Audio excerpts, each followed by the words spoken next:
Very good morning to all my students. एक बार फिर से आपका बहुत बहुत स्वागत है हमारे प्रथम बैंकर के यूट्यूब प्लेटफॉर्म पे।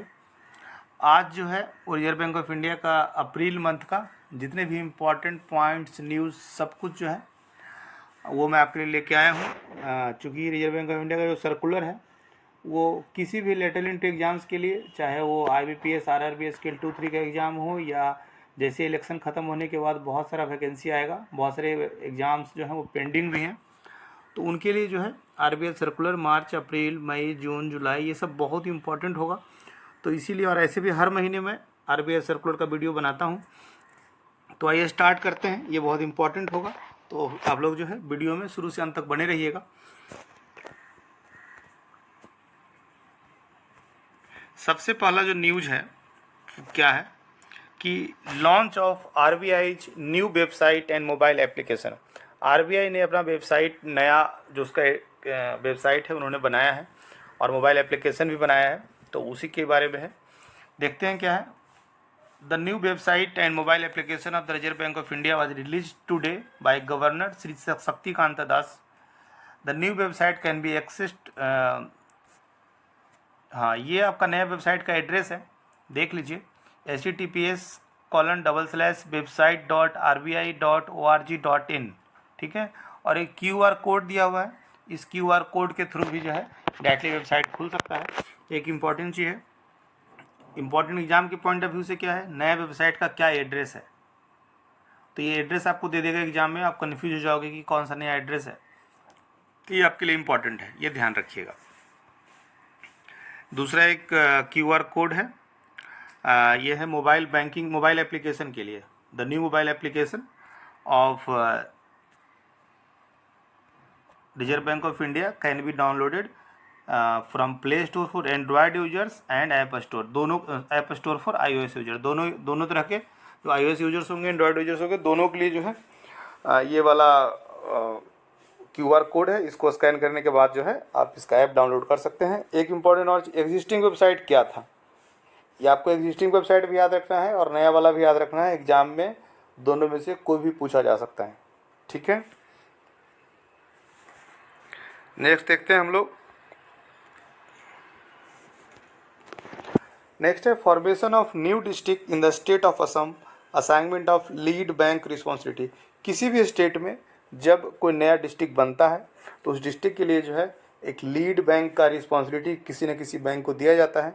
जनरली उस डिस्ट्रिक्ट के अंदर जो बैंक का ब्रांच सबसे ज़्यादा होता है उसी बैंक को जो है लीड बैंक बनाया जाता है, ठीक है। तो असम में जो है एक नया डिस्ट्रिक्ट बनाया, उसका डिस्ट्रिक्ट का नाम है तमोलपुर नाम है, और इसका लीड बैंक का रिस्पॉन्सिबिलिटी जो है वो स्टेट बैंक ऑफ इंडिया को दिया गया है, ठीक है। ये भी इम्पॉर्टेंट है। और अप्रैल मंथ का सबसे इम्पॉर्टेंट जो न्यूज़ है वो यही है जो आप पढ़ रहे हैं, voluntary transition of a small finance bank to universal bank. Small finance bank को जो है यूनिवर्सल बैंक बनाने के लिए रिजर्व बैंक ऑफ इंडिया ने इंस्ट्रक्शन दिया है और उसका कुछ क्राइटेरिया दिया है। आपको एक एक क्राइटेरिया याद होना चाहिए। मैं सारा क्राइटेरिया यहाँ पे लिखा हूँ, आपको एक एक करके बताऊँगा, ठीक है। एक एक क्राइटेरिया आपको याद होना चाहिए और जो उस क्राइटेरिया को फुलफिल कर रहा है वो अप्लीकेशन दे सकता है कि मेरे स्मॉल फाइनेंस बैंक को जो है यूनिवर्सल बैंक बनाया जा सकता है या बना दीजिए, ठीक है। तो देखते हैं हम लोग। This circular is applicable to all the small finance bank.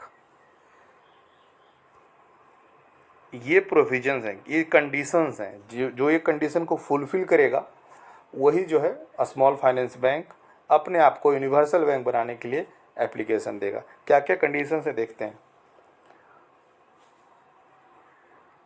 पहला कंडीशन है शेड्यूल्ड स्टेटस होना चाहिए, ठीक है, with a satisfactory track record of performance for a minimum period of 5 साल।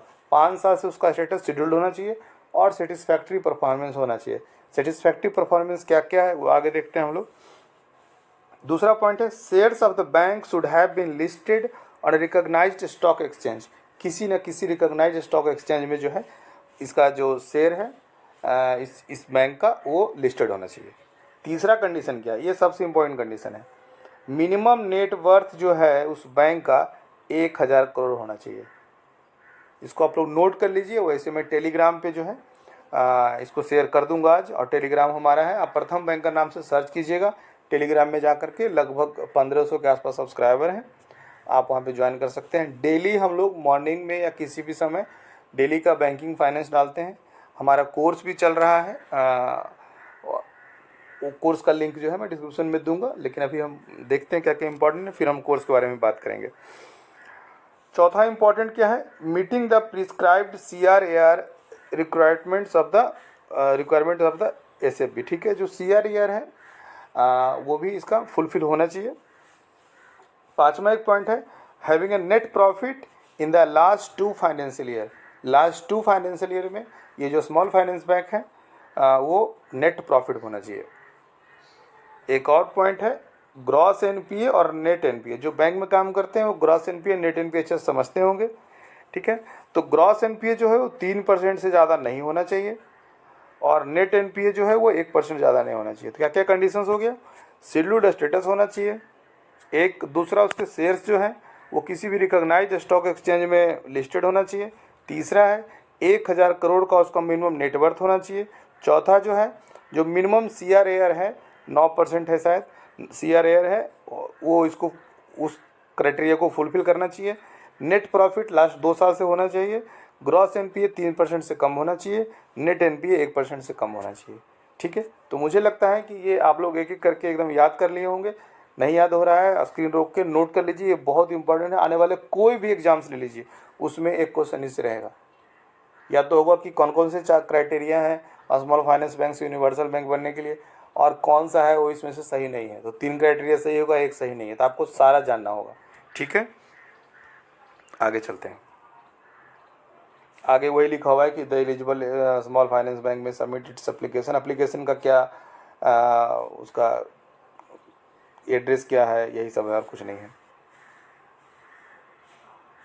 एक और इम्पॉर्टेंट चीज़ है, RBI cancel certificate of registration of 4 NBFC। 4 NBFC का जो है उसका सर्टिफिकेट ऑफ रजिस्ट्रेशन RBI ने कैंसिल कर दिया है। ठीक है, और ये कहाँ से RBI को पावर मिलता है, तो RBI act under section 45IA। ठीक है, तो कभी कभी ये भी चीज़ ज़रूरी है, सेक्शन भी पूछ देता है। ये चारों का जो NBFC का लाइसेंस कैंसिल हुआ है, चारों के नाम है और उसके हेड ऑफिस का एड्रेस होता है। ये एक बार मैं नाम पढ़ देता हूँ। पहला नाम है Kundals motor finance limited, finance private limited, और दूसरा नाम है नित्या फाइनेंस लिमिटेड। तीसरा नाम है Bhatia hire purchase private limited. चौथा है Jeevan Jyoti deposits and advances limited. ठीक है, तो इनके लाइसेंस जो है RBI ने कैंसिल कर दिए हैं। एक और इम्पॉर्टेंट न्यूज़ है, alteration in the names of AB bank limited to AB bank PLC in the second schedule to the Reserve Bank of India act 1934।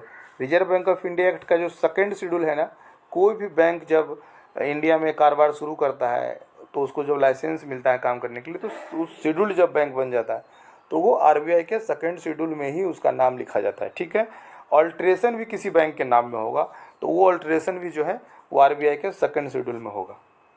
ठीक है, तो बैंक AB बैंक लिमिटेड को क्या नाम हो गया, अब AB बैंक PLC हो गया। ठीक है,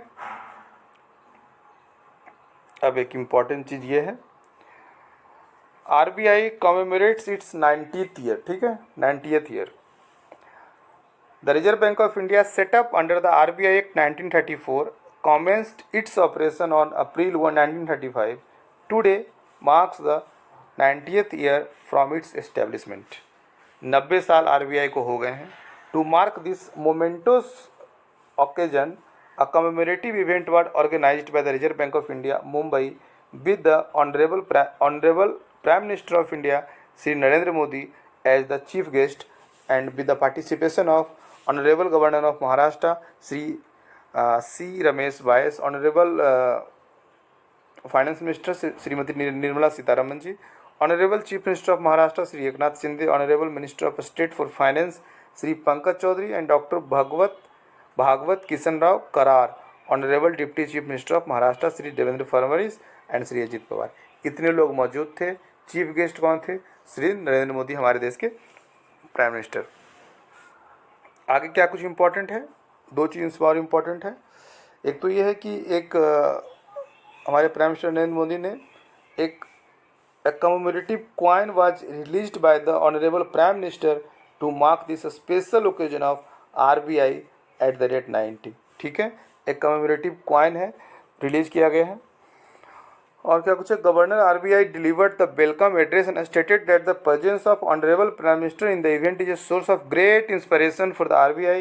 He further stated that as we move towards RBI at the 100 मतलब 100 साल पूरा हो जाएगा, the RBI focused on ensuring a stable and a strong financial system that would act as a bedrock for our country's economic progress। ठीक है,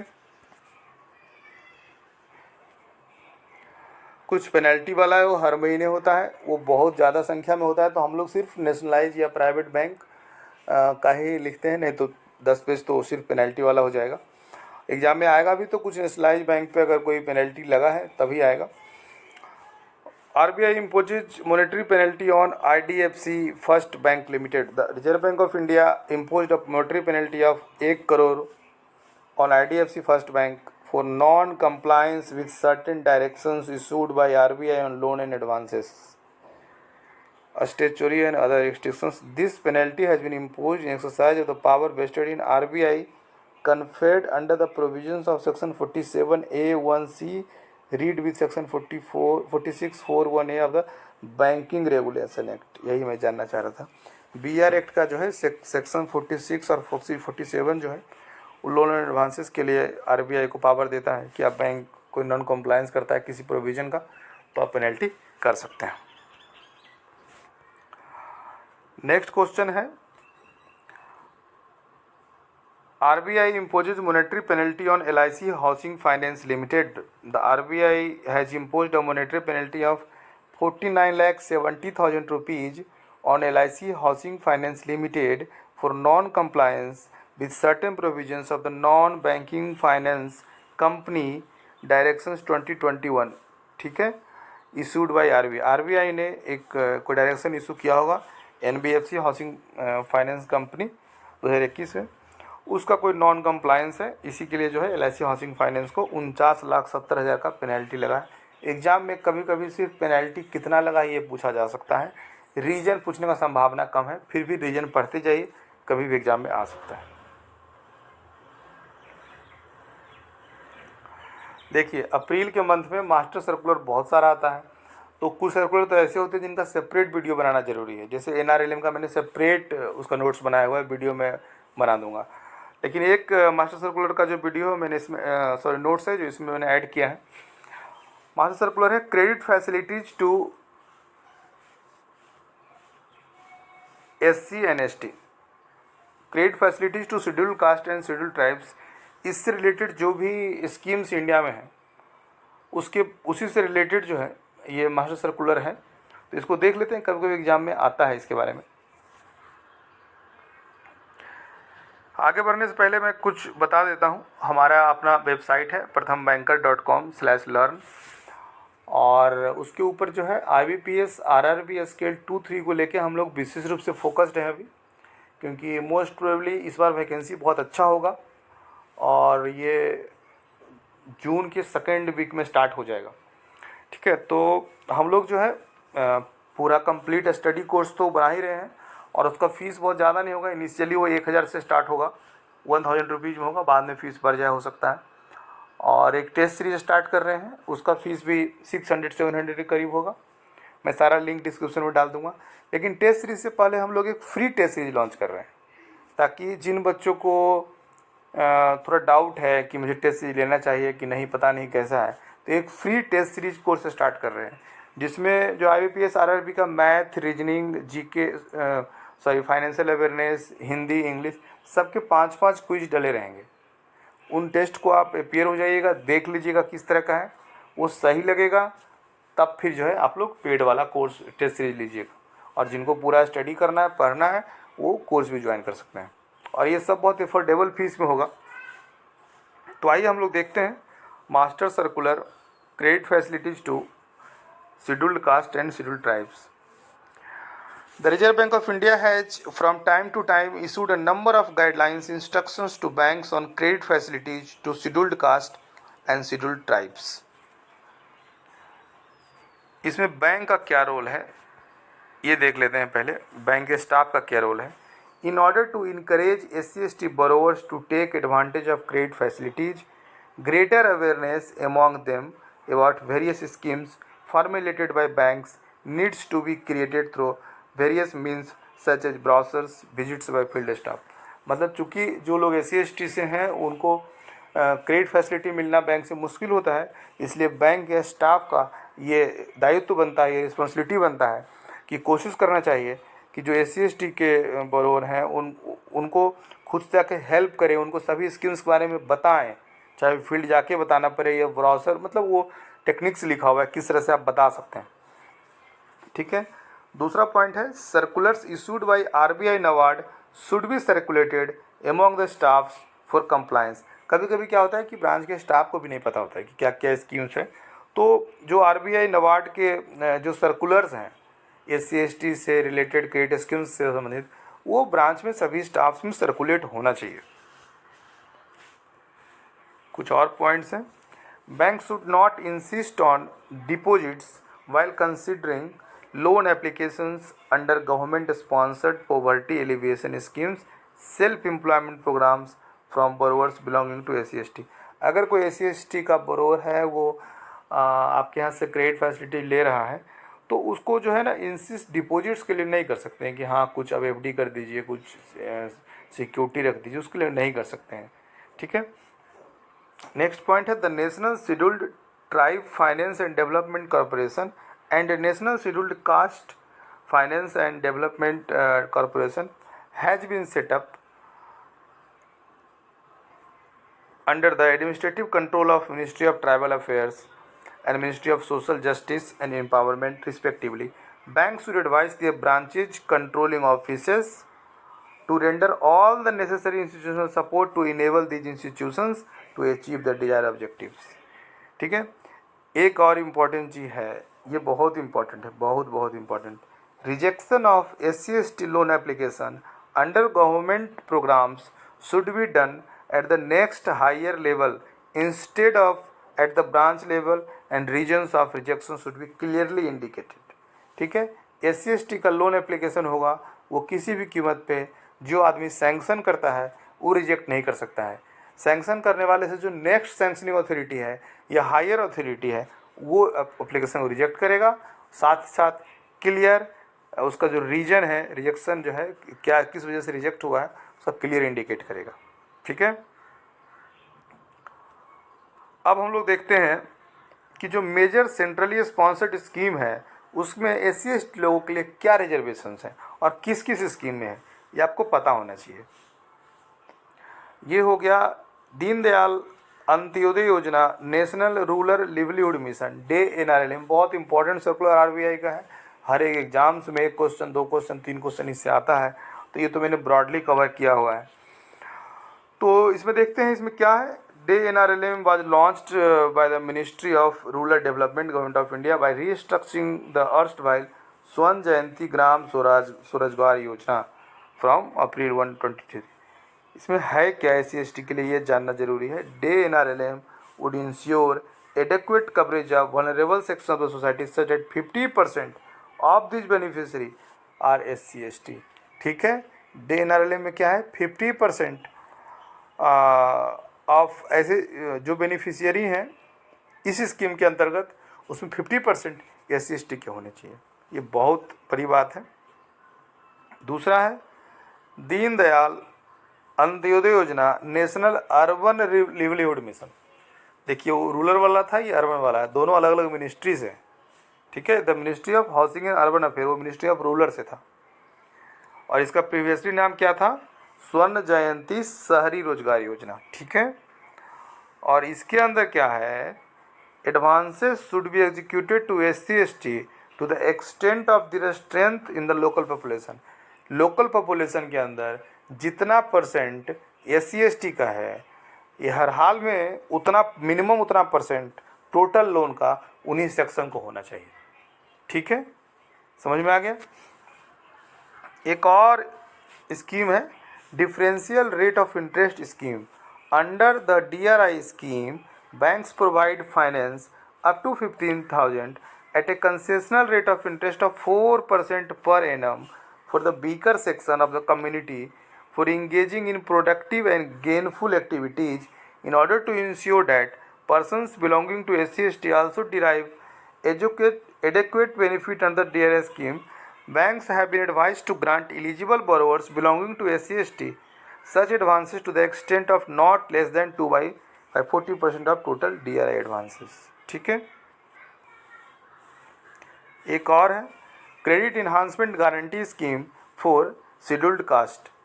एक scheme है CEGSSC was launched by ministry of social justice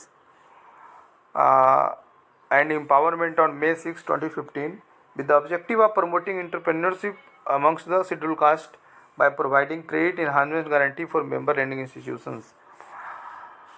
IFCI has been designated as the nodal agency under, इस scheme का जो है nodal agency किसको बनाया गया, IFCI limited has been designated as the nodal agency under scheme to issue the guarantee cover in favour of MLI for financing SC entrepreneurs.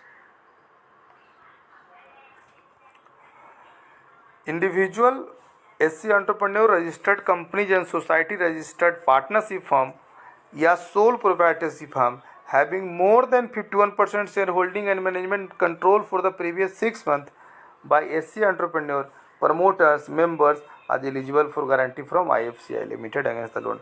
मतलब क्या क्या कंडीशन है, या तो कोई SC एंटरप्रेन्योर हो, इंडिविजुअल हो, या कोई रजिस्टर्ड कंपनीज एंड सोसाइटी हो, या रजिस्टर्ड पार्टनरशिप फर्म हो, सोल प्रोप्राइटरशिप हो, लेकिन उसमें कंडीशन क्या है, 51% share holding and management control किसके पास होना चाहिए, कोई SC एंटरप्रेन्योर के पास है, तो वैसे को जो है वो एलिजिबल होगा गारंटी फ्रॉम IFCI लिमिटेड से लेने के लिए। ठीक है। The amount of guarantee cover under CEGSSC ranges from minimum of 0.5 crore, I think ये 0.15 लाख होना चाहिए, ठीक है, नहीं करोड़ है, ठीक है, 0.15 lakh to a maximum of 5 crore है। ठीक है। The tenure of guarantee is up to a maximum of 7 years और repayment period whichever is early, मतलब 7 साल से ज़्यादा तो नहीं होगा। ठीक है। तो ये RBI सर्कुलर अप्रैल का था, हम लोग मार्च का शायद नहीं बन पाया था, उसके पहले हर एक महीने का आप यूट्यूब पे देख सकते हैं, और हर महीने का वीडियो बनता है बैंकिंग फाइनेंस का, RBI का भी, और भी जो सारे गवर्नमेंट स्कीम्स हैं इंपॉर्टेंट, जो भी बैंकिंग रिलेटेड टॉपिक है। सिंपली प्रथम बैंकर जो है वो सीनियर बैंकर्स को पढ़ाता है, मतलब स्केल 2 और स्केल 3। अगर आप किसी भी बैंक का फॉर्म भर रहे हैं, बैंक ऑफ महाराष्ट्र का या IBPS के थ्रू, RRBI स्केल 2 और स्केल 3 भर रहे हैं, IT ऑफिसर स्केल 2 भर रहे हैं, ऐसे कोई भी एग्जाम्स ऑल इंडिया में जो कि स्केल 2 और स्केल 3 के लेवल पे होता है, उसका पूरा तैयारी जो है वो प्रथम बैंकर कराता है। आप लोग ज्वाइन कर सकते हैं। मेरा व्हाट्सएप नंबर है, मैं यहाँ लिख देता हूँ व्हाट्सएप नंबर अपना। ठीक है। मेरा व्हाट्सएप नंबर है 7970903637। आप लोग मुझसे संपर्क कर सकते हैं। कोई भी लेटेस्ट कोर्स जो चल रहा होगा उस कोर्स के बारे में मुझसे बात करने के लिए कोई भी इंक्वायरी हो, क्या कुछ अवेलेबल है। कोशिश जैसे तो IBPS RRB हम लोग कोशिश कर रहे हैं कि एक कोशिश क्या बन चुका है हमारा वो कोर्स है, एक फ्री टेस्ट सीरीज डाल रहे हैं हम लोग। वो कोर्स ही फ्री है, वो मतलब 0 रुपया में इनरोल हो जाइएगा, और उसमें हम लोग फ़िलहाल तो भी 15-20 क्विज डाल रहे हैं, और भी डाल देंगे बहुत सारा, ताकि जिनको कोर्स नहीं भी लेना है वो एटलीस्ट हमारे वेबसाइट पे जा कर के प्रैक्टिस कर सकते हैं। और जब प्रैक्टिस करेंगे आपको पसंद आएगा तो आप हमारा कोर्स भी लेंगे, और नहीं पसंद आए फिर भी आप एटलीस्ट प्रैक्टिस तो कर सकते हैं। प्रैक्टिस के लिए मटेरियल इनफ रहना चाहिए। ठीक है। Thank you so much for watching this video. और इस वीडियो अगर आपको पसंद आता है तो चैनल को सब्सक्राइब भी कीजिए, और वीडियो को शेयर भी कीजिए, वीडियो को लाइक भी कीजिए। Thank you.